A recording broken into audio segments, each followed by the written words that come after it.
Graças, paz, povo de Deus, boa noite. Estamos aqui reunidos para mais um podcast, né? Atos 29, a história continua. E hoje a gente vamos estar aqui tendo um bate-papo legal com o nosso irmão Silas. Silas de Arruda, coordenador do Resgate Vidas. Ele vai estar contando aquilo que Deus fez e vem fazendo na vida dele, né? Esse Atos aqui, ele conta o antes e o depois da vida regenerada do homem de Deus em Cristo, né? Todo homem, ele tem um antes e um depois. Ele tem um começo e ele tem um fim.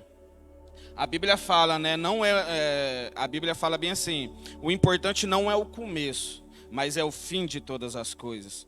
Mas antes de nós estarmos ouvindo a história do nosso coordenador Silas, eu queria que você pegasse o seu telefone aí na sua casa, entrasse na página da igreja e compartilhasse esse link, essa palavra, esse podcast no grupos de amigos do WhatsApp, nos grupos de família, familiares que você tem, nos seus vizinhos, porque é uma história muito bacana, é uma história, na verdade, é um milagre de transformação à vida do Silas e de tantos outros que já passaram aqui conosco. Silas, se apresenta para nós aí.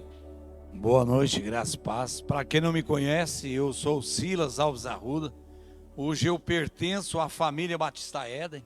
Hoje, para a honra e glória do nosso Senhor Jesus, eu sou o coordenador dos resgates. Sou coordenador de alimentos, para a honra e glória do nosso Senhor Jesus. E eu quero contar a vocês um pouco da minha infância, da minha história de vida. Amém. Ele falou coordenador dos alimentos. Para quem não sabe, a Batista Éden, ela distribui cesta básica para famílias carentes. E o Silas, ele que faz toda essa logística, né? Ele que faz todo esse direcionamento de alimento aqui na igreja, o alimento que chega, o alimento que sai, o alimento que vai para Talita Cume, o alimento que vai para o resgate, o alimento que é usado aqui no projeto 5 Pães e 2 Peixinhos. Então, além de ele ser coordenador dos 2 resgates, que são as 2 comunidades terapêuticas masculinas, ele ainda organiza essa parte de alimento, né, Silas? Sim. Silas, conta para nós um pouco da sua história, um pouco assim, como que foi a sua infância, a sua criação, a sua convivência ali com seus pais, para a gente começar a entender um pouco da sua história. Marcinho, eu nasci aqui em Rondonópolis e eu me criei aqui na Avenida Bandeirantes 380, que é aqui pertinho da igreja. Eu vim de uma infância assim muito pobre. Meu pai era um homem assim muito honrado, mas pobre. Meu pai foi fiscal da prefeitura na época do Zé Neto, se não me engano, era muito menino. E meu pai foi sapateiro. Meu pai, ele nos dava o básico. Nos dava a comida, nos dava a educação. E chegava, final de ano, não tinha um brinquedo para a gente brincar, mas nós tínhamos amor em casa.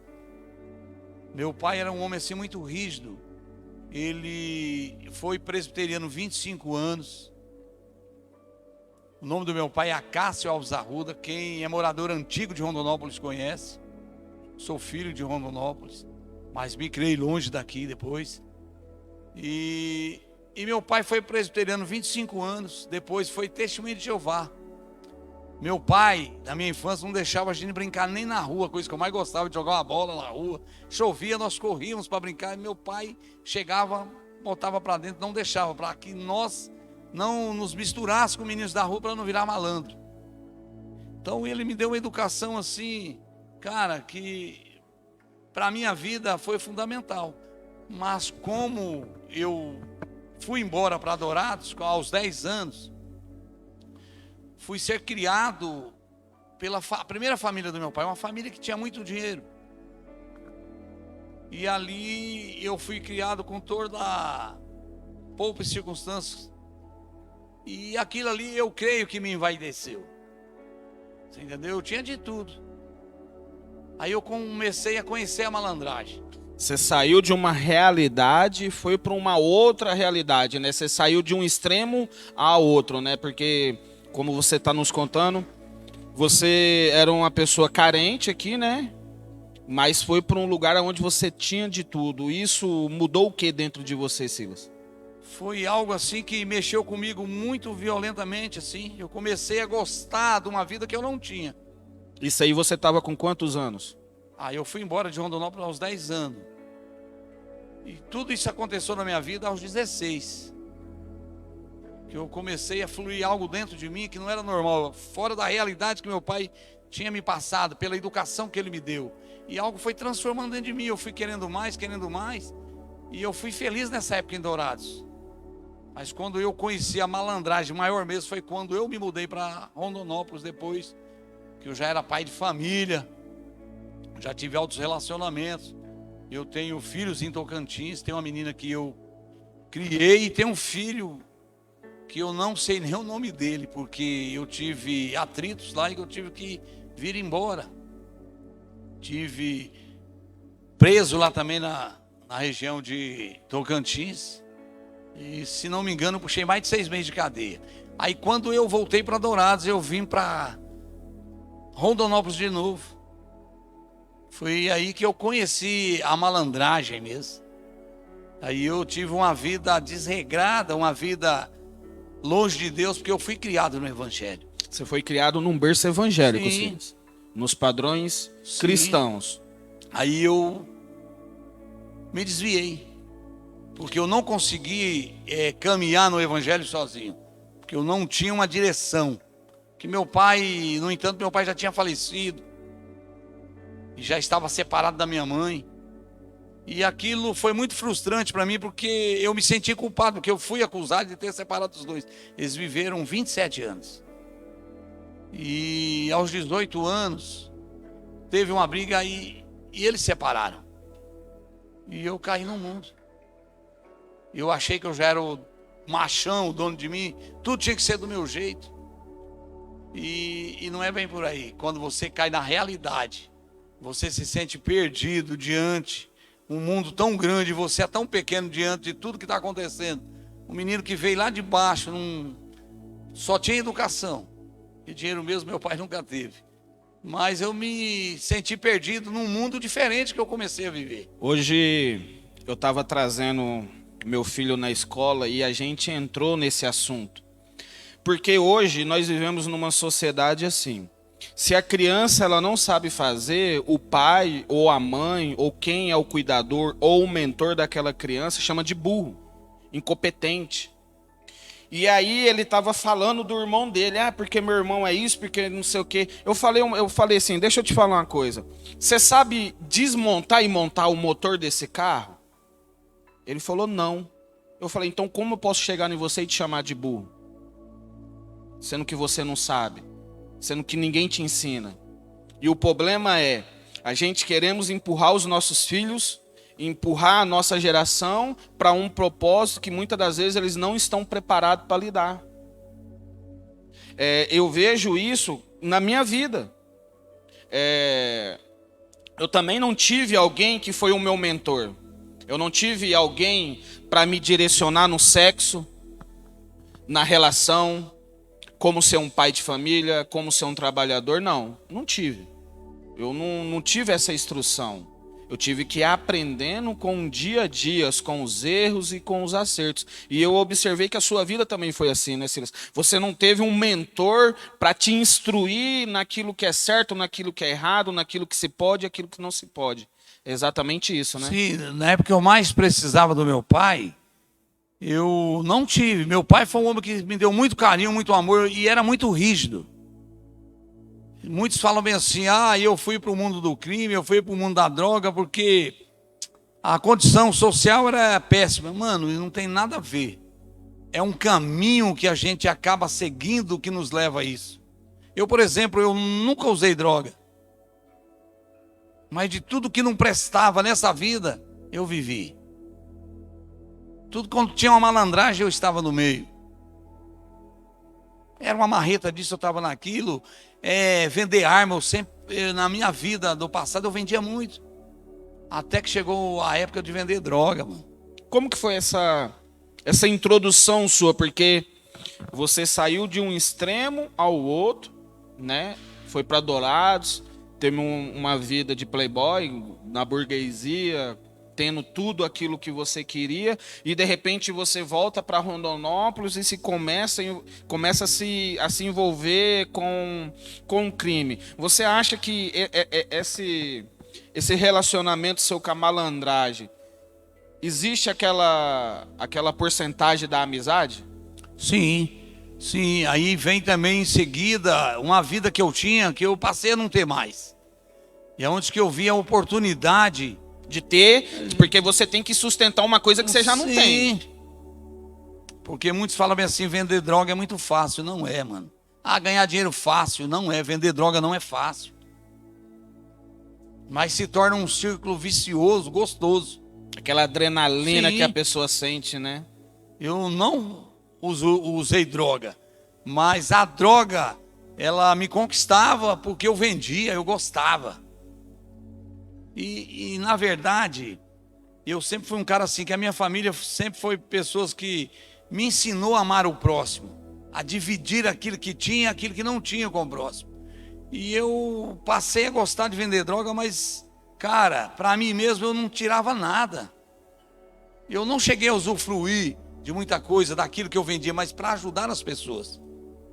Às vezes eu vendia droga, um pai de família precisava de alguma coisa, eu ia lá e comprava, internava a filhos de pessoas que estavam doentes, eu cuidava, eu gostava de cuidar de pessoas.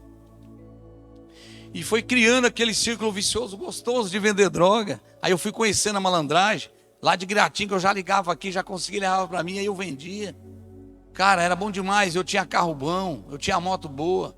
E no meio dessa vida você foi crescendo, né, Silas? Eu fui crescendo. Porque, assim, foi uma construção. Você começou lá de baixo para chegar no patamar que você chegou. Sim, né? Mas na verdade é tudo uma vida de mentira. Tudo ilusão. Ilusão. Porque eu gostava de jogar baralho. Eu guardava dinheiro, mas eu jogava baralho. Eu tinha um problema sério com bebida e baralho. Eu ganhava dinheiro, mas minha vida era baralho. Mas aí sim foi indo. Fui crescendo em Guiratinga, fui deixando, entre aspas, amigos, porque quando você está no mundo perdido das drogas, eu digo perdido das drogas, porque quando você começa a vender droga, você passa a ser um drogado também, porque você sente aquela adrenalina para vender. Eu nunca usei. Se eu falar para você que eu nunca experimentei uma maconha, eu estou mentindo, mas eu nunca usei droga. Experimentar é você dar uma desbaratinada para conhecer, mas eu nunca tive aquela sensação de usar maconha, ser um usuário de droga, não, nunca tive isso na minha vida, graças a Deus. E também não condeno aqueles que usavam, você entendeu? Porque eu creio no mundo que eu vivo hoje, a droga, se você for bem analisar mesmo, ela vai te levar para o fundo do poço, e é ali onde você vai clamar a Deus, você vai gritar por socorro, por Deus de verdade.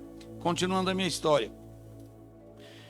E eu fui gostando de vender droga, mas ajudava as pessoas. Aí eu fui encontrando prazer no baralho, que eu desde criança eu jogo baralho. Jogava, que hoje eu não jogo mais. E isso é uma maldição que vem se arrastando de família, que toda a minha família joga baralho. Eu tive bisavós que perderam fazenda, eu tive avô que perdeu fazenda, tive tio que perdeu fazenda, tudo na maldição do baralho. E aí eu fui juntando dinheiro, e eu comecei a terceirizar a droga. Eu já não colocava mais a mão. Eu tinha um rapaz que trabalhava comigo que eu dava 50% para ele. Tomava conta de tudo. Aí a polícia vinha e não achava nada comigo. O delegado ainda falou assim para mim. Foi o doutor Ednelson. Falou bem assim, o senhor disse que não tem, mas eu dou a oportunidade de o senhor parar. Porque nós vamos lhe pegar. Aí armaram para mim. Era como se os seus dias já tivessem contado, né, Silas? Porque eu creio que a palavra fala que tudo coopera para o bem daqueles que amam ao Senhor. Sim. Só que esse cooperar, a gente quer olhar para o lado bom, o lado benéfico, né? Sabendo que tudo lá no final vai ser por um propósito. Eu já parei para me perguntar aonde eu estaria se eu não tivesse usado droga. Como seria a minha vida se eu não tivesse usado droga? Se eu não tivesse ido morar na rua? Se eu não tivesse perdido tudo que eu perdi por causa do crack?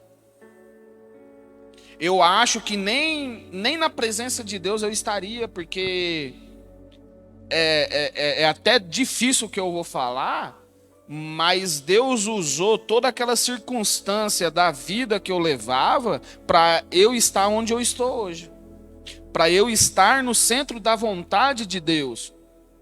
E é isso que muitas das vezes nós não entendemos. Muitas das vezes a gente queremos indagar a Deus do jeito ruim. Ah, mas por que o Senhor está fazendo isso? Mas nós não queremos ver o propósito por trás de tudo aquilo. Hoje eu estava falando com a menina. Ela está lá na Thalita, aconteceu algumas circunstâncias que ela causou e que ela estava sentenciada à morte, mas deram uma oportunidade e ela está na Thalita e ela está querendo ir embora. E eu falei, olha, é o seguinte, eu preciso tirar a responsabilidade que eu tenho em cima de você, porque a partir do momento que você sair daquele portão, eu só vou poder orar pela sua vida. Mas Deus, ele está te dando uma oportunidade e você precisa entender o propósito atrás disso. Porque nós chegamos aqui na igreja e todo mundo que chega aqui para internar, Silas, quando pergunta da internação, a conversa começa boa. Não, tá, eu quero me internar porque eu tô sofrendo, a rua tá difícil. O cara chegou aqui com uma sacolinha do mercado, com uma cueca, metade de um sabonete, uma pasta de dente pela metade, uma quando escova, chega, né? Uma escova que ele já usou 1 ano e meio, né? A escova tá daquele jeito, descabelado. E ainda ele quer impor a maneira que ele quer ser ajudado. E aí quando chega a palavra 9 meses, ele olha, meu Deus, 9 meses eu vou ficar aqui, cara, mas eu tenho que trabalhar, mas eu tenho que cuidar da minha família, eu tenho que cuidar da minha esposa. Mas deixa eu te perguntar, quando você estava na rua, você se preocupava com isso? Cidadão. Isso, Silas, porque para mim não chamar de outro nome aqui, eu estou sendo bem educado aqui hoje. Cidadão brasileiro. O cara não se preocupava. E aí a gente olha para a maior dificuldade, que é os 9 meses, cara. Mas a gente não olha que são 9 meses para o resto das nossas vidas, Liberto. Existe um propósito atrás disso. E eu entendi. Olha, eu estou falando com hoje eu falei lá, você estava lá hoje, né? Com a autoridade de internação que eu tive. Cara, foram mais de 20 internação. E eu aprendi da maneira mais difícil, perdendo tudo. E o meu maior medo, sabe qual que era? Morar na rua. O meu maior medo era parar e morar na rua sem ninguém.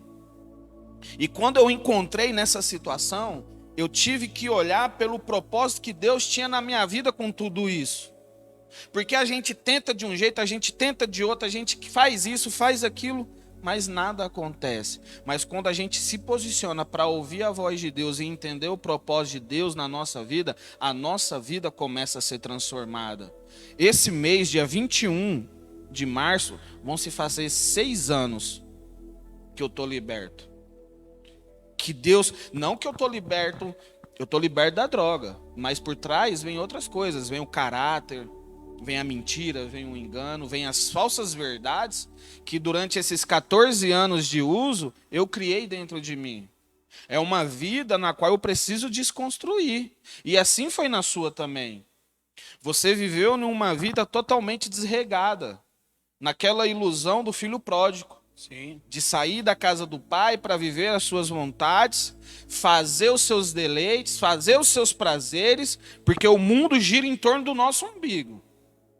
Não é verdade? Sim. Mas chega um momento que as coisas vão se afunilando. E chegou na sua vida, né, meu irmão? Sim, eu me lembro, quando eu tinha 9 anos de idade, meu pai era muito bravo, mas um homem assim, com um coração tão grande, que ele pegava filho por filho, colocava no colo, fazia dormir e colocava na cama. Eu sei que um dia eu senti uma ira tão grande, porque eu queria um dinheiro para ir para o colégio, porque eu via meus amigos comprando as coisas, e eu não tinha 10 centavos para comprar uma bala. Fui falar com meu pai, e meu pai ficou bravo comigo e não me deu dinheiro. Meu pai falou assim, você sabe das condições, nós não temos. E eu olhei para meu pai e falei bem assim, com 9 anos de idade, Com 10 anos eu fui embora. Era 9 anos e pouco. Eu falei assim, eu vou embora, nunca mais eu vou comer do seu pirão, porque eu também sou filho de baiano. Minha mãe era baiana, meu pai mineiro. Meu pai falou assim, vai lá, busca a cinta. E ajoelha. Daí assim meu pai, ajoelhei. Ele ergueu o cinto para me bater e não me bateu. Ele falou assim, eu vou falar para você algo, ou vai transformar a tua vida, ou você vai reconhecer quando você estiver lá na frente. Ele falou assim, eu não vou lhe bater, mas quando você for embora da casa do teu pai, você vai sofrer igual o sovaco de aleijado na mão dos outros. Porque aqui teu pai lhe dá amor, te dá conselho, te dá uma vida pelas condições que ele tem.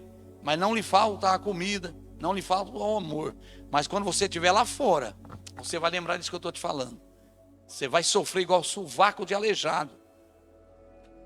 Aí depois eu fui entender que eu passei pelas mãos dos meus irmãos, de pessoas que me judiaram, e eu nunca esqueci do que meu pai me falou. Feliz daquele que consegue ouvir os conselhos do pai e da mãe, por mais pobre que seja, mas aquilo que o teu pai libera sobre a tua vida, a tua mãe, é o melhor que tem pra gente. Só que nós queremos escolher caminhos diferentes. Isso é bíblico, Provérbios. Não presta bem atenção, quem está em casa. Não ultrapasse os marcos antigos estabelecidos pelos seus pais. Os marcos, para quem não conhece, era para marcar as divisões de fazenda, os limites de fazenda. Então, se você observar, todos os nossos pais colocaram um limite em nossas vidas. Mas a gente sempre quer pagar para ver. A gente sempre quer ir além, a gente sempre quer testar. Hoje eu falei para essa menina, olha, muitos pagam para ver, vão e voltam. Mas infelizmente outros vão, mas não conseguem voltar. E eu entendi através desse processo todo que eu passei, Silas, que a droga foi a misericórdia de Deus na minha vida. Ó, que loucura. O pastor Rodolfo fala isso. E hoje eu entendo plenamente isso. O crack foi a misericórdia de Deus na minha vida. Muitas pessoas estão dentro da igreja, não tem problema com droga, mas tem problema com outras coisas e acha que não é pecado. O problema é que o pecado do dependente químico, ele é exposto para toda a sociedade ver. É muito fácil nós passar aqui na porta da igreja, ver os moradores de rua ali, ver, né, o que a sociedade indaga como noiado, mas são seres humanos. Mas aquele cara que está julgando é o cara que bate na esposa, é o cara que não é um bom pai, é o cara que julga, é o cara... Então, assim, não tem como eu julgar, não tem como eu falar, não tem como eu questionar. Porque o meu irmão, eu posso falar do meu irmão, nem sei se ele vai assistir isso aqui, se ele também assistir, um beijo, eu te amo. Mas o meu irmão, ele olhava para mim e falava, moço, você tem que tomar vergonha na cara. Isso aí é falta de vergonha na cara. Mas só quem passou a dependência química, o crack, a cocaína, que é algo químico, sabe dizer a situação que leva o cara para morar na rua. Você, Silas, não passou por esse processo de chegar a morar na rua, de experimentar a droga, mas você experimentou outros prazeres, que foi o lado reverso disso, que era vender a droga. Sim. E eu creio que também tinha os rituais e adrenalina que o mesmo dependente químico tem. Sim. Quanto mais você vendia, mais você queria vender. Porque aquilo ali trazia uma vida assim, era um prazer assim que não dá para explicar. Só quem tá mesmo no meio que sabe. Eu acredito que eu não usei droga, mas eu era um drogado pela droga. Eu gostava de vender. Então aquilo dali me dava um prazer. E eu ajudava as pessoas, me ajudava, mas é uma vida de ilusão.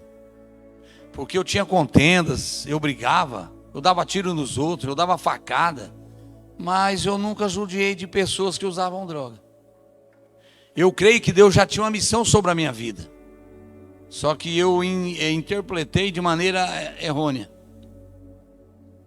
Que não precisa vender droga para cuidar de pessoas. Deus não precisa desse tipo de vida para as nossas vidas. Mas como eu já tinha uma mentalidade distorcida, de buscar vida em coisas que não deve, porque meu pai, ele me criou para ser um homem de caráter.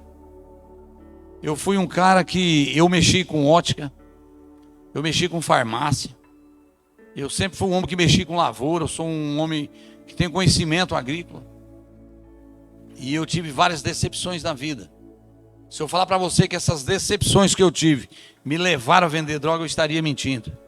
O que me levou a vender droga foi uma vida que eu não tinha, que eu passei a conhecer e gostei de viver uma vida boa. Que quando eu saí do meio da minha família, resolvi vir morar sozinho, eu não tinha o recurso que eu tinha. Você estava acostumado a ter. E aí onde houve, entre aspas, uma oportunidade de eu ganhar dinheiro vendendo droga. E foi aonde que eu vivi até ser preso. E aí quando você vai preso, aí você percebe que toda uma vida que você construiu era uma vida de mentira. Porque amigos nesse momento você não tem. Da mesma forma que eu fui preso.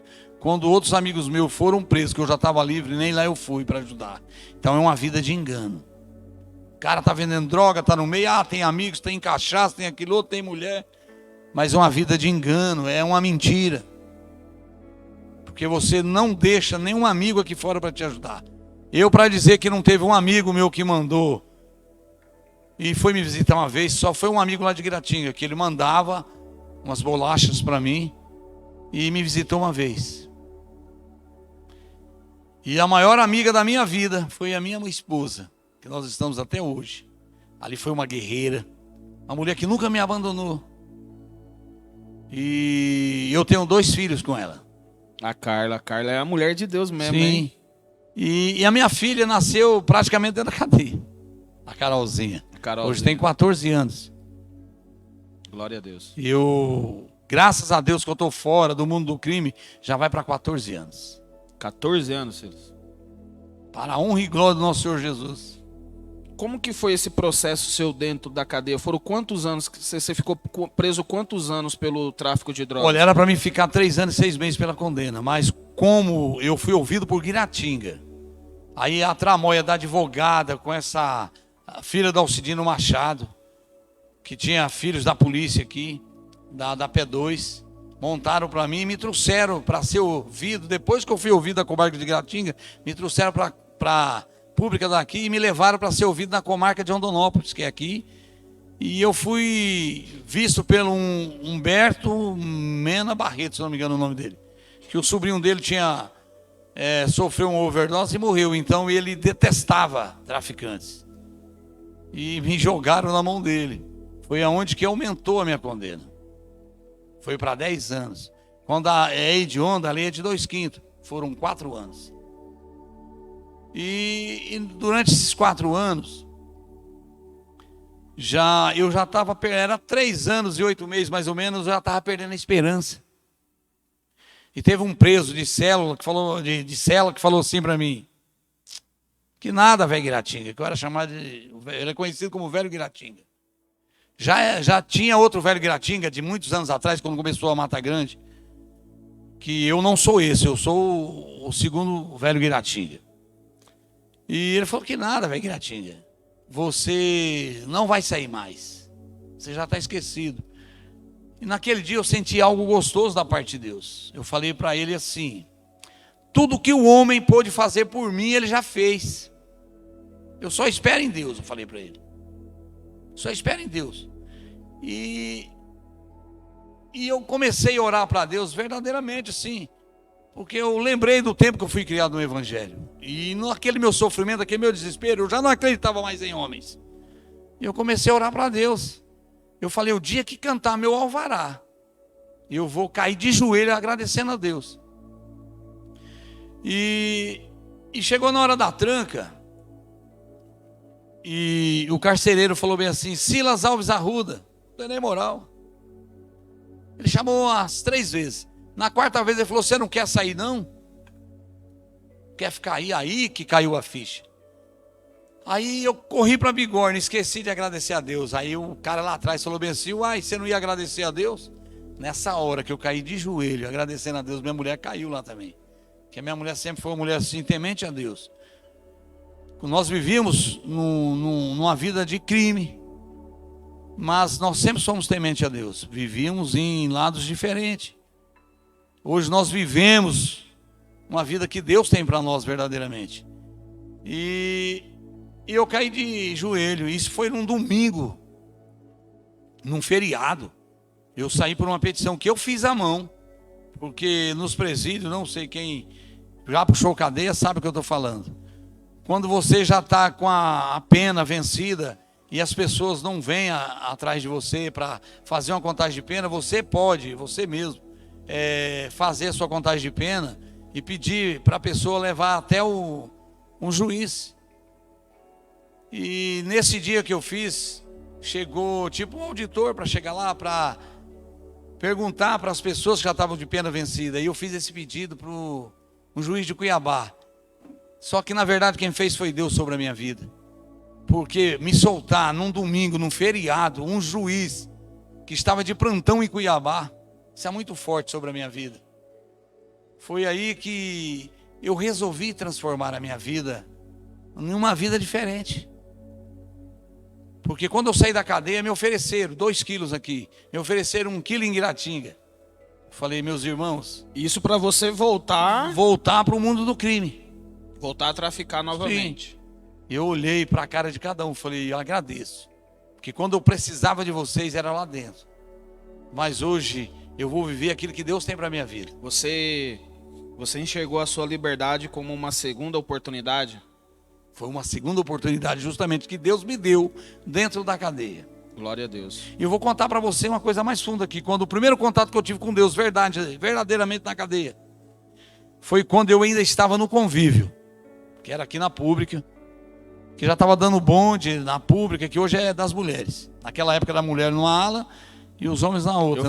Eu fiquei preso também nessa cadeia pública antiga ali, né? Sim. Quando eu cheguei lá, eu fui para 6. Eu fiquei nas 5. Aí eu fui para 6, depois me jogaram para 3, depois para o convívio, que eu fui o último a ir para Mata Grande. Da última remessa já, Isso. né?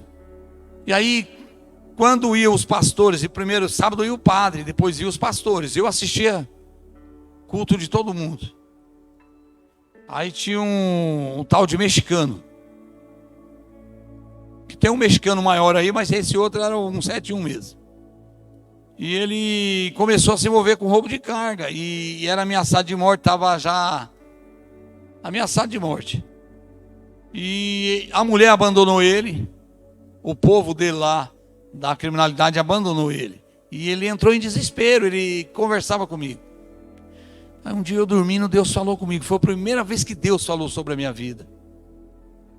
Falou, você fala para o teu irmão que aquilo que ele pensa em fazer é pecado. Ele vai perder a salvação dele.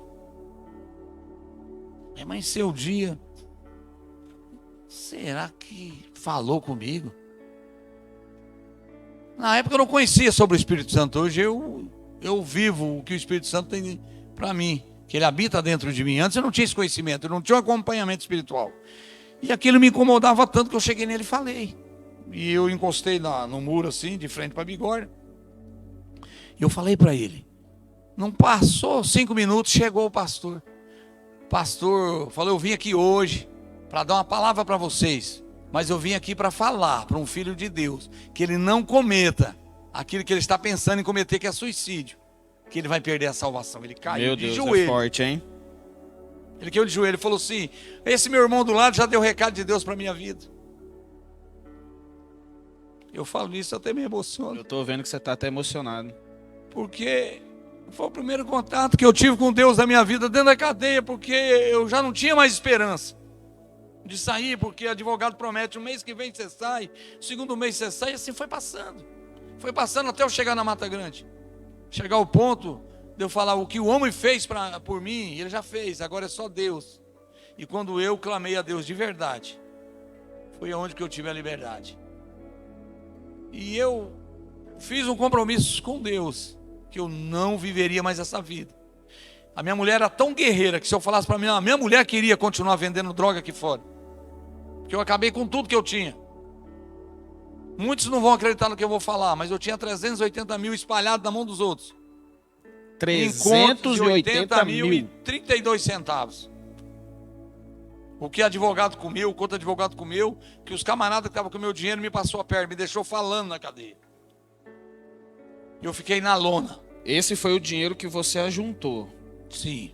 E você não conseguiu usufruir um centavo desse dinheiro? Não. E a minha mulher veio de Guiratinga para Dourados, morar com uma irmã minha que eu chamava de mãe, que é minha irmã hoje, que Deus sempre abençoa e continua abençoando.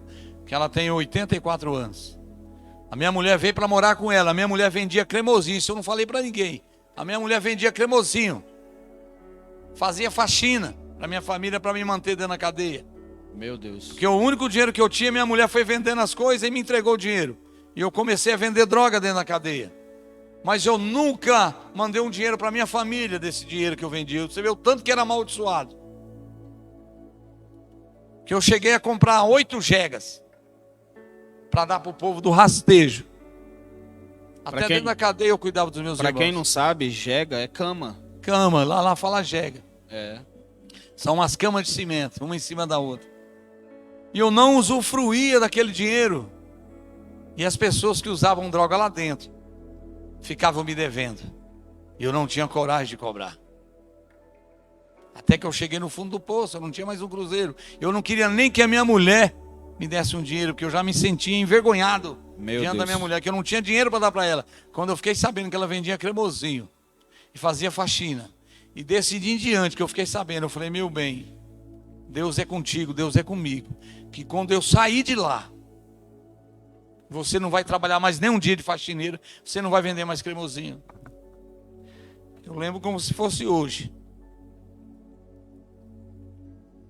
A minha sobrinha, que é psicóloga, foi me buscar na cadeia. Me liberaram 6 horas da tarde, eu saí lá 10 da noite.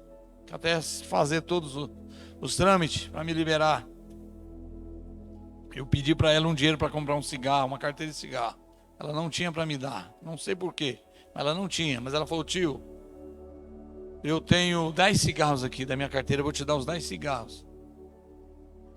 Eu fumava 3 carteiras por dia. Louco. E a minha sobrinha me deu os 10 cigarros. Eu falei, Senhor, eu vendia droga. Eu vivia bem, entre aspas, porque para onde que a droga me trouxe? Para a cadeia.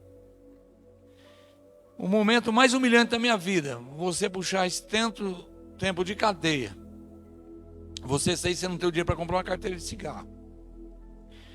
Eu sempre fui muito família, eu pensava muito da minha mulher. Eu fiz um combinado com Deus, com a minha mulher lá dentro, que eu jamais mexeria com droga. E eu me posicionei diante de Deus.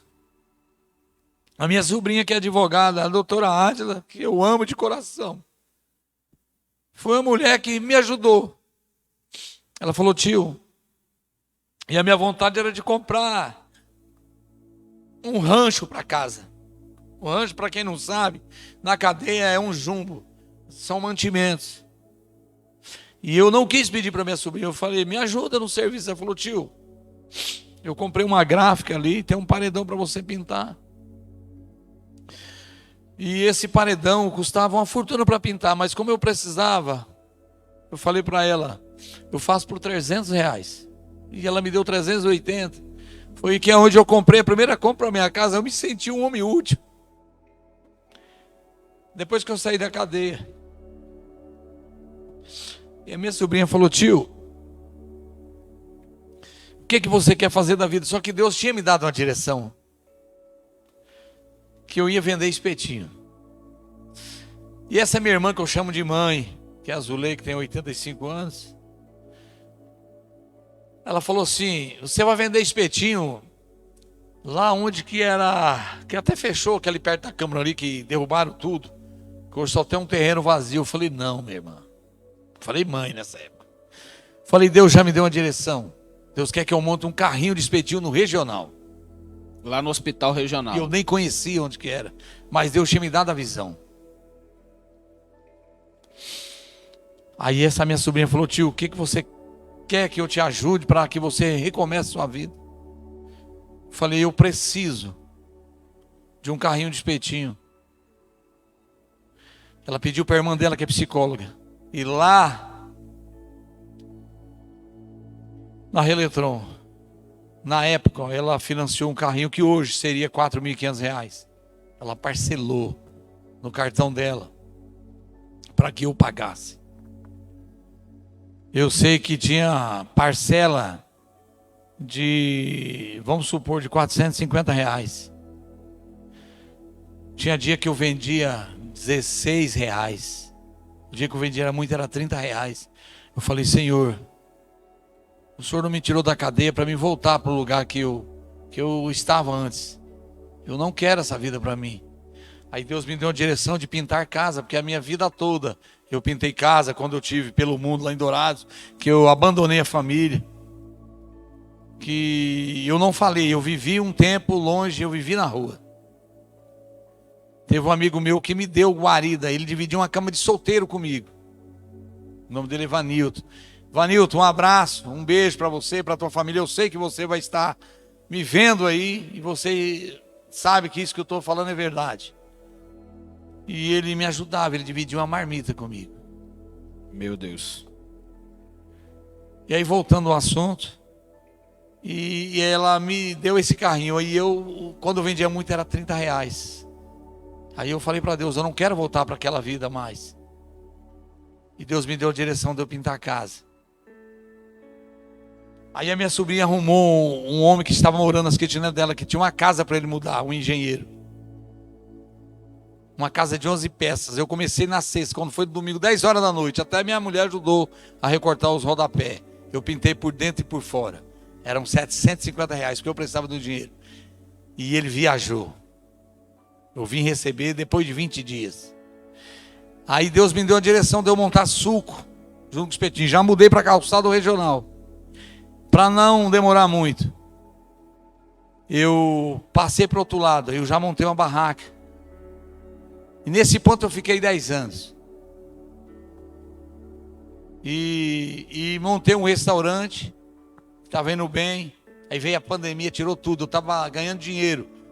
Só que aí, por causa do vício do baralho, eu comecei a entrar nos agiotas. E aí foi a derrota da minha vida. Uma coisa foi puxando a outra, né, Silas? Foi puxando a outra. Aí o Jacques ficou 10 anos tentando me trazer para a igreja. O irmão Jacques? Sim. E ele chegava em casa, o Silas está aí. Eu colocava a Carla para mentir para ele. Falava: o Silas está dormindo, o Silas não está em casa. E eu lá dentro. Eu já não aguentava mais. O Jacques me chamava para ir para a igreja. Sendo que Deus já tinha me tirado de onde eu estava. Só que quando você está na presença de Deus, você grita a Deus, Ele te ajuda, você começa a subir um degrau, o que nós fazemos? Abandonamos a Deus. Cara, como isso é forte. Você entendeu? Eu abandonei a Deus, que eu fiquei 10 anos correndo, cara, de Deus. E Deus gritando: filho, eu estou aqui. E eu correndo de Deus. Isso acontece muito com nós. Cara, uma vez o cara entrou para me matar dentro de casa. O cara entrou para me matar dentro da minha casa. Eu escondi dentro de um guarda-roupa. E aí minha tia naquela época já era cristã. Eu nem queria saber de Deus. Eu queria fumar pedra. Entendeu? Cara, eu falo para as pessoas. Eu podia ver a morte vindo do outro lado da rua, falando: ó, eu tô indo aí para te matar. Eu falava: vem devagar que eu quero dar o último pega. De tão dependente do crack eu era. A minha vida, ela girava em torno de dar o último trago. Quem me conhece sabe que eu dava um trago como se fosse o último.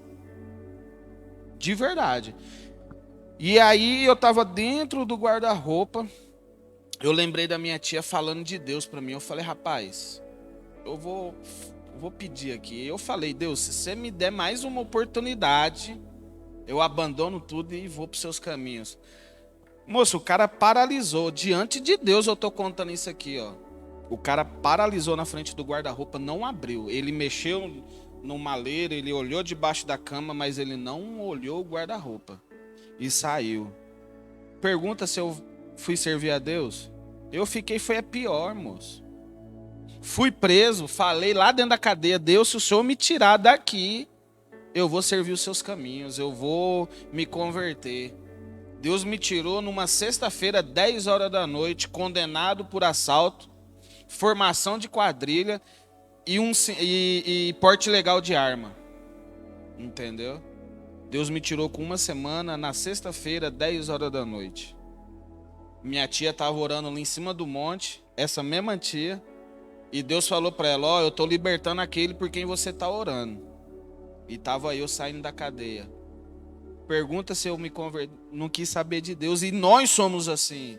Isso é verdade. Nós queremos saber de Deus só na hora que o chicote está estralando, na hora que a giripoca está piando, na hora que o bagulho está estreitando.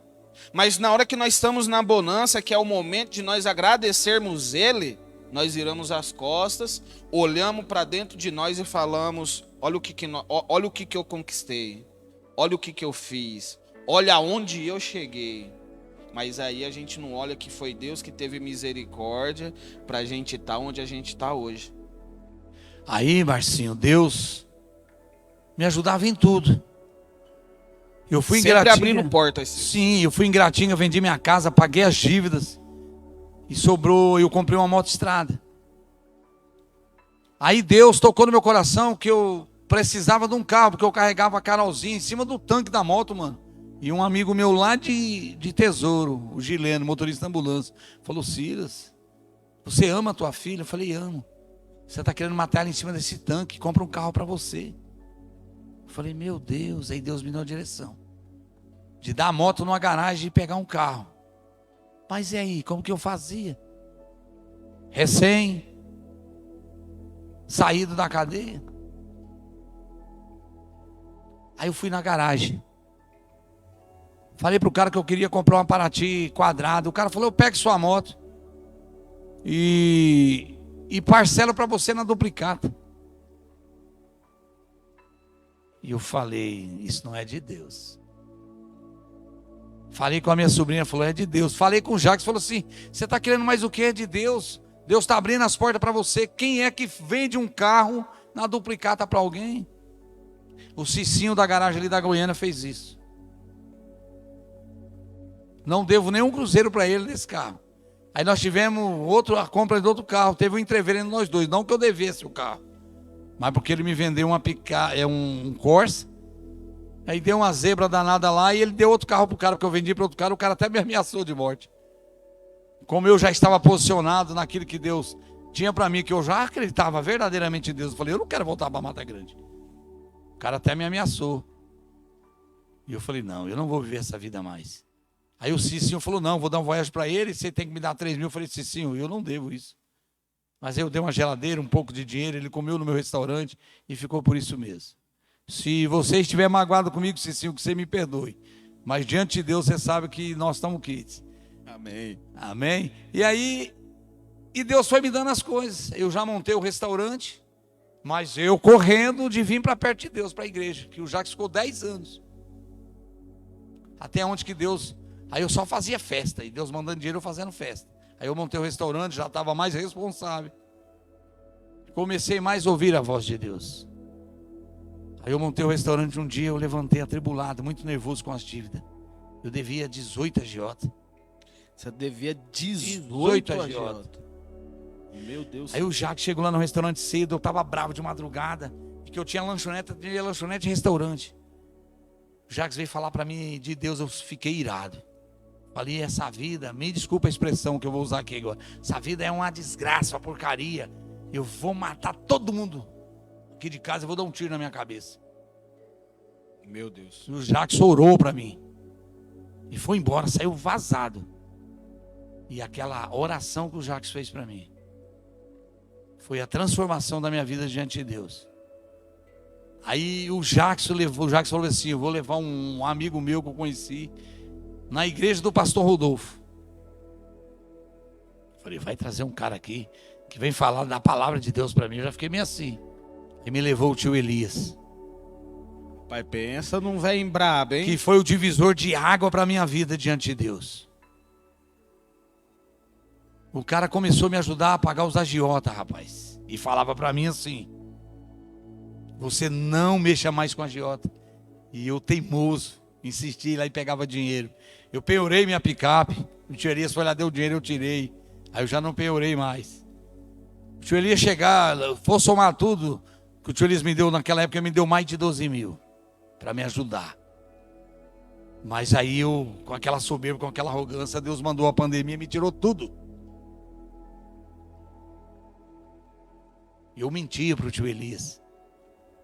Quando a primeira vez que a célula foi para minha casa, eu era viciado em baralho, rapaz, ainda. O tio Elias olhou para minha cara e falou: você larga de ser mentiroso. Tio Elias, o brabo. Você larga de ser mentiroso, olhou na minha cara. Eu falei para ele que eu tinha feito um negócio lá que não deu para chegar na célula. Você larga de ser mentiroso. E a minha mulher, com toda a sabedoria, edificando a casa dela, abriu a primeira célula e eu cheguei lá, até meio com um bafo de pinga. Meu Deus. E aí, Marcinho, eu conheci a Batista Éden, onde eu conheci o pastor Rodolfo, que foi o divisor de água, porque eu já tinha fé em Deus. Eu só não estava vivendo o propósito que Deus tinha sobre a minha vida. Eu não tinha um acompanhamento espiritual sobre a minha vida. E hoje eu faço parte da Batista Éden. Glória a Deus. Aí o tio Elias foi me treinando, e eu fui cuidando dos resgates. E já estou numa caminhada, creio eu, aí já está passando os 5 anos. Não dá para falar precisamente o dia. Eu tenho que procurar nas anotações que eu tenho. Mas já estamos caminhando aí.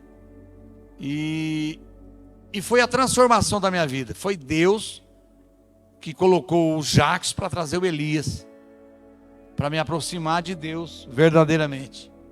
E hoje eu vivo tudo isso que Deus tem para a minha vida, mas renunciando todos os dias aquilo que me afasta de Deus. Amém. Deixa eu fazer uma pergunta aqui que não quer calar. Já teve monólogo com o tio Elias? Olha, eu vou falar um negócio para você. Não deu para falar que foi um monólogo, que ele não dava tempo. O tio Elias, na minha casa, ele botou o dedo na minha cara. Falou: se não for para você viver da maneira que eu estou te instruindo, você não serve para andar comigo. Cara, a minha vontade, a hora que o tio Elias saiu, a minha vontade, eu murmurei. Eu falei assim: esse velho está pensando que dá vontade de dar uma porrada na cara dele. E eu fiquei 8 dias correndo do tio Elias. Ele ia todos os dias na minha casa. Eu fingia que estava dormindo. E ele nunca desistiu de mim. Por que que eu sou coordenador dos resgates? Eu não desisto dos meninos. Porque lá atrás, primeiramente, Deus não desistiu de mim. E Deus mandou 2 homens de Deus para que não desistisse de mim. O tio Elias até hoje ele não desiste de mim. Que às vezes o velho homem quer voltar. Esses dias aqui na igreja, até peço perdão, já pedi para o senhor, tio.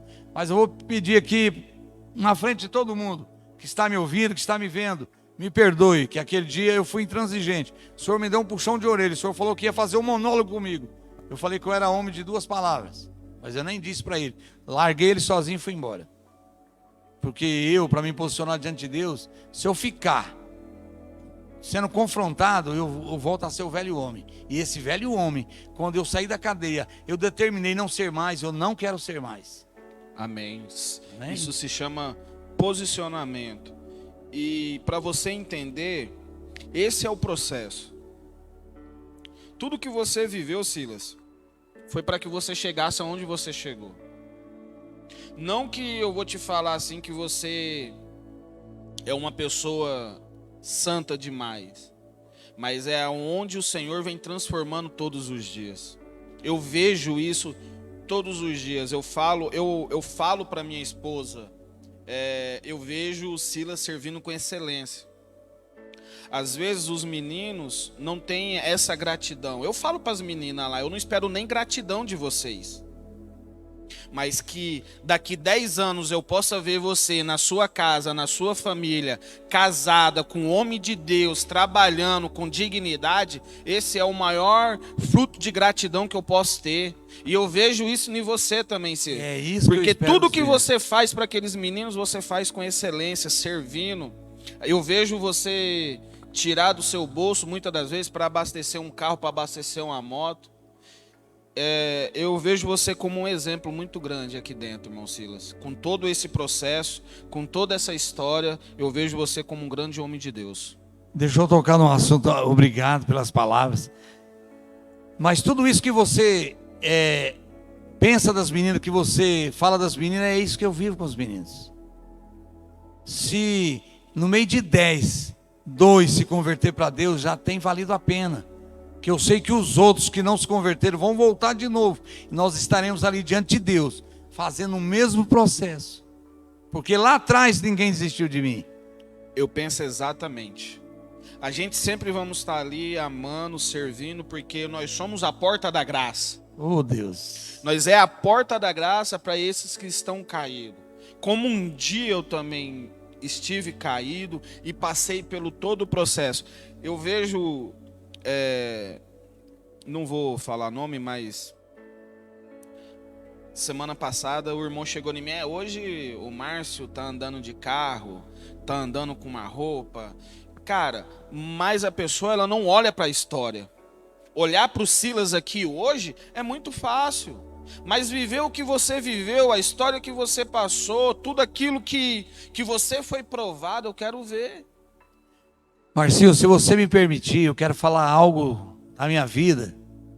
Eu quero dizer para quem está me ouvindo, para quem está me vendo aí, que quando você se posiciona diante de Deus, e Deus vê veracidade no seu coração, a transformação chegará até a sua vida. Quando eu consegui verdadeiramente ouvir o que Deus falava comigo, eu fui transformado.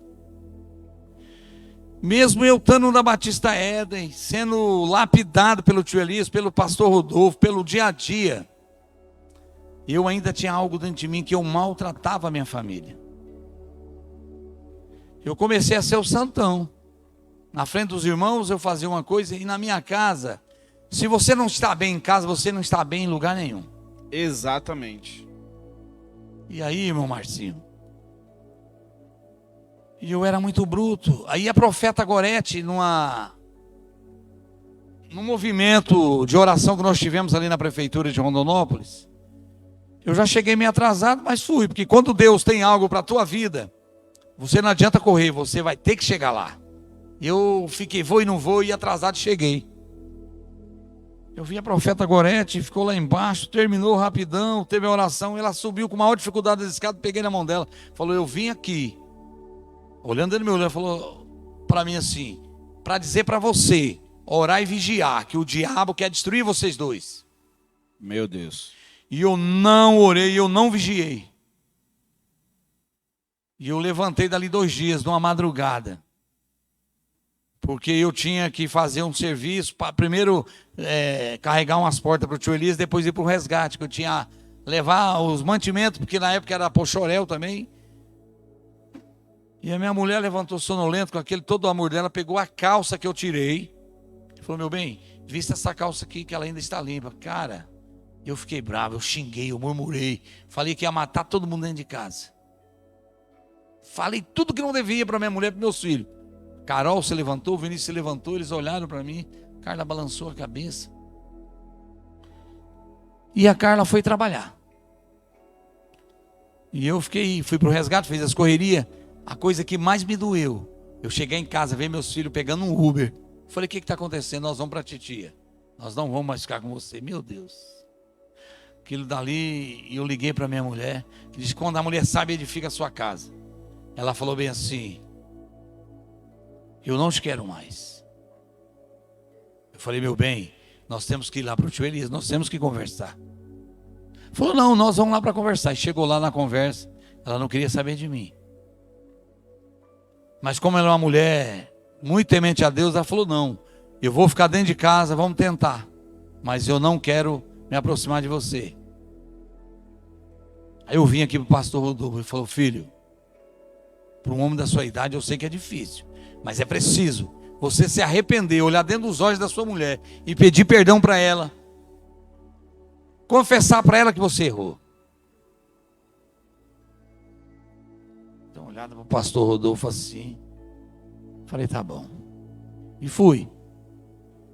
Fui lá, conversei com ela, o mais doído, que ela olhava para mim e não falava nada. Aí o pastor falou, você tem que orar, se jogar nos pés de Deus. Eu fiquei 42 dias aqui, orando, buscando a Deus. E eu cheguei em casa, falei, Carol, cadê sua mãe? Falou, minha mãe foi na farmácia. Por que sua mãe foi fazer na farmácia? Ah, não sei. E ela fez um teste de gravidez, estava grávida. Aí nesse momento ela teve que conversar comigo. Falou, nós temos que ir ao médico fazer uns exames, que eu creio que eu estou grávida. Aí levei ela, confirmou o teste de gravidez, eu vim orar. E Deus falou para mim, esse menino vai nascer, mas ele não vai pertencer a esse mundo. Eu falei, Senhor, como assim? E eu vi esse menino correndo aqui dentro da igreja. E eu falava assim, eu pertenço à família de Abraão. Um velho com 50 e tantos anos vai ser pai de novo. Eu vi esse menino correndo, mesmo quando Deus falou para mim que eu não iria ver meu filho nesse mundo. Mas eu já estava com aquele contentamento que eu ia ter o menino. Aí Deus falando comigo de novo. Aí Deus usou minha filha 3 vezes. A minha filha acordou a primeira vez e falou, mãe, o neném vai nascer morto. Deus falou comigo. A Carolzinha. É. Na segunda noite falou de novo, na terceira noite falou de novo. E aquilo que Deus escreveu para a minha vida aconteceu. Esse menino veio como um anjo para transformar a minha vida. Transformar a sua relação naquele momento que você estava passando, né? Sim. Porque isso fez para que vocês se fortalecessem mais, né, irmão Silas? Eu vou para 23 anos, junto com a minha esposa. Glória De a Deus. casado faz 1 ano agora. Todo esse processo que eu passei, esse menino que veio, que eu coloquei o nome de Daniel. Até falaram, botou para homenagear o Daniel aqui da igreja. Eu falei, não, que é um menino que Deus mandou, que é um menino de fé. Esse vai transformar a nossa vida. Amém.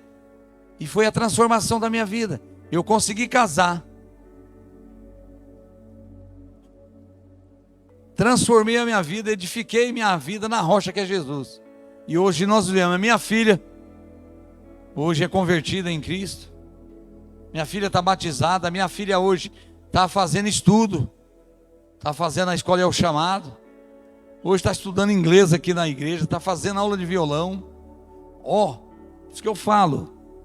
Se você crê no Deus que você serve, você quer abandonar toda aquela vida que te afastava de Deus, e Deus sentir veracidade no seu coração, você vai ser transformado.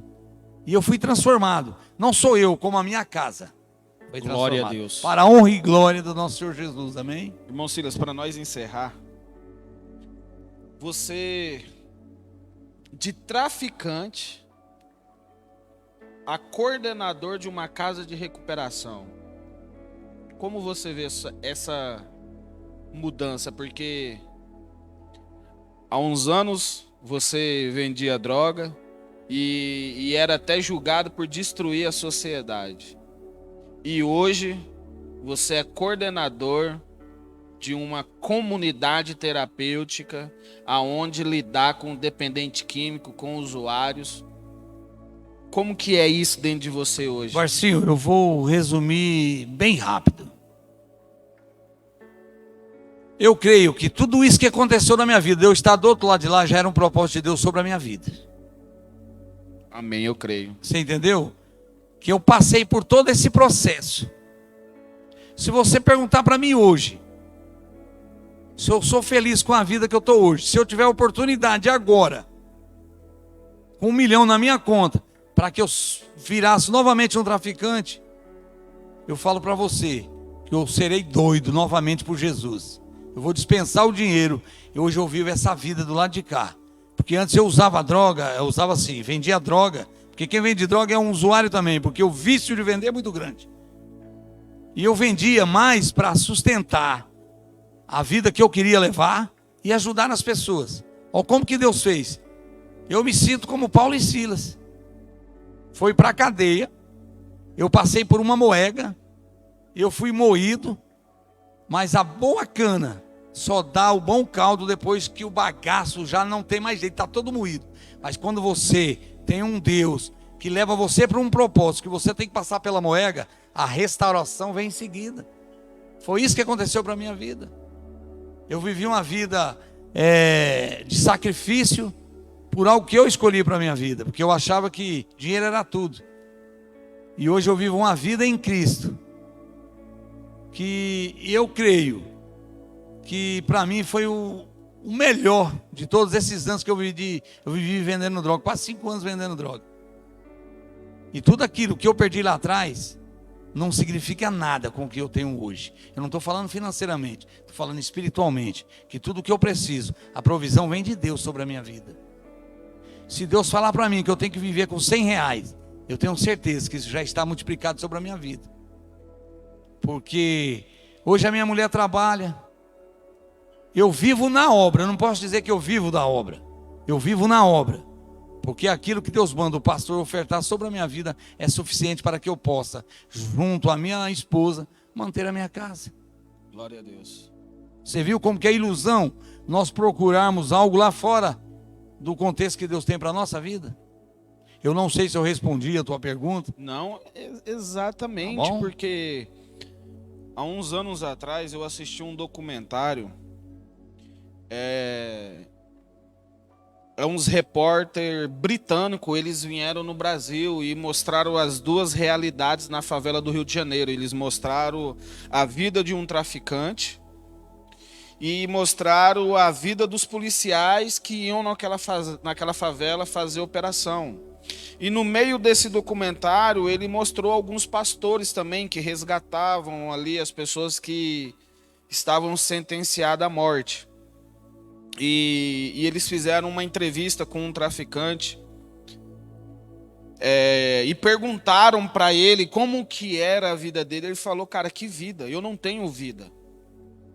Eu tenho um status de traficante, mas eu não tenho vida. A minha esposa com a minha filha, eles moram do outro lado da cidade, aonde um lugar que eles têm que mudar toda semana, porque os meus inimigos não podem saber aonde eles moram. Se você abrir o meu carro, eu vou ter 1 milhão em dinheiro, mas eu não posso desfrutar daquele dinheiro. Eu não posso sentar numa lanchonete, eu não posso ir no shopping, eu não posso ir no aniversário da minha filha, porque ou a polícia me prende ou os meus inimigos me matam.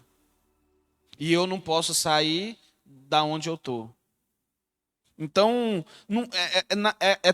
tudo isso que você falou, é uma ilusão. A pessoa ela vive em um aprisionamento de mente onde ela acha que aquilo é vida. Mas na verdade a verdadeira vida é isso aí.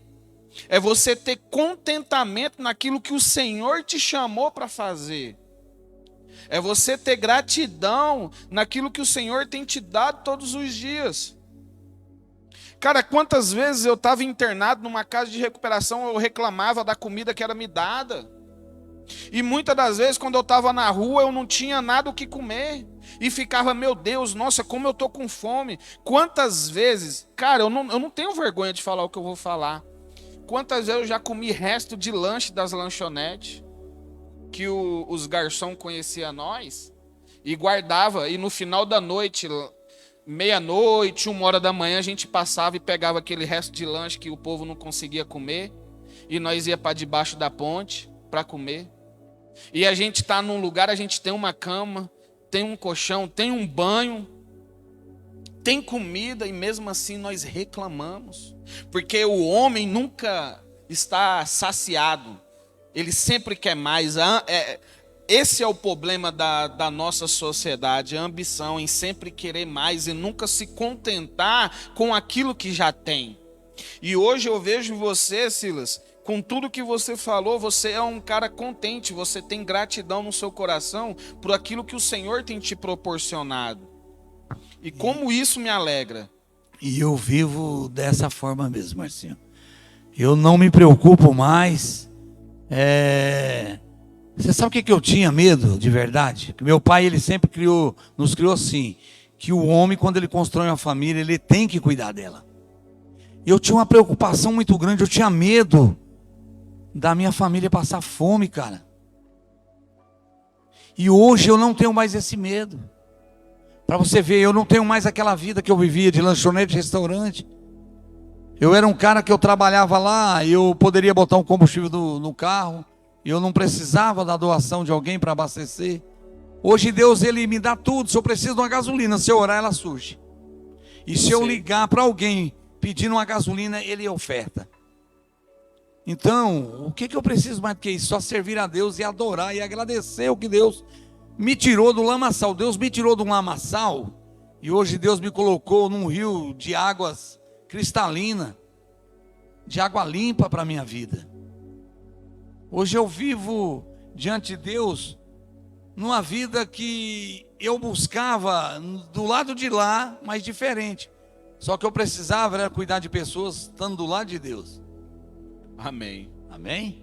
Silas, para nós encerrarmos aqui, o que você deixaria, qual é a palavra que você deixaria para aquele jovem, ou para quem está aqui, né? A gente tem alguns irmãos aqui, às vezes você está pensando em desistir aqui hoje na igreja, ou você que está em casa está pensando em iniciar a sua vida na criminalidade, nos corre. O que você falaria para esse jovem hoje, Silas? Para aqueles que querem ingressar na vida do crime, eu tenho a seguinte palavra: não atrase sua vida. Busque tudo que você precisa diante de Deus. Conheça o Cristo vivo para a tua vida. Conhece o Deus vivo para a tua vida. Que tudo aquilo que você necessita, você vai achar em Cristo. Porque se você se ingressar no mundo das drogas, você estará atrasando a tua vida. Mas se é um propósito de Deus para a tua vida, você pode ter certeza que nesse lugar que você quer entrar, você não vai ficar. E para aqueles que pensam em desistir, e eu digo para eles que o alvo que eles têm que seguir é Jesus. Porque todo sofrimento é para aqueles que são guerreiros. Porque Deus não vai dar um fardo que você não consiga carregar ele. Se você está passando por isso hoje, por esse lado da droga, para o lado da cachaça, que você não consegue largar a cachaça, você não consegue largar as drogas, mano, fique firme, porque você vai passar por essa moega, mas Deus é contigo. Você não vai morrer sobre isso, mas você vai ter um aprendizado e você retornará do fundo do poço. E se você abrir teu coração para Deus, ser verdadeiro com Ele, a sua vida será transformada. Então eu digo, não desista de lutar, porque o cara que usa droga é uma luta constante, todos os dias. Eu nunca usei droga, mas já tive muitos amigos perdidos na droga, e muitos se recuperaram, mas não foi com remédio, foi no posicionamento em Cristo, buscando, porque o que nos transforma é Deus, é deixar o Espírito Santo que habita dentro de nós agir, e nós viver segundo aquilo que Deus tem para nós, e nós largarmos de buscar segundo a nossa vontade. Porque se eu fosse viver sobre a minha vontade, eu não teria vencido. Se eu não escutasse o que Deus falava comigo, eu não teria vencido e não estaria aqui. Porque Deus falou comigo fortemente dentro da cadeia. Foi ali que eu tive a transformação da minha vida. E quando eu vi que estava tudo consumado sobre a minha vida, eu comecei a esquecer de Deus. Aí Deus teve que me chamar a atenção de novo. Teve que fazer eu perder tudo para reconhecer que só o Senhor é Deus para a minha vida. Se Deus não desistiu de mim, por que eu vou desistir de mim? Então eu digo para vocês, não desistam. Espere em Cristo que será consumado tudo aquilo que você almeja diante de Deus. Amém. Que testemunho forte, impactante a sua história. Silas, homem de Deus, exemplo para essa geração. E você vê que essa transformação ela veio através da verdade.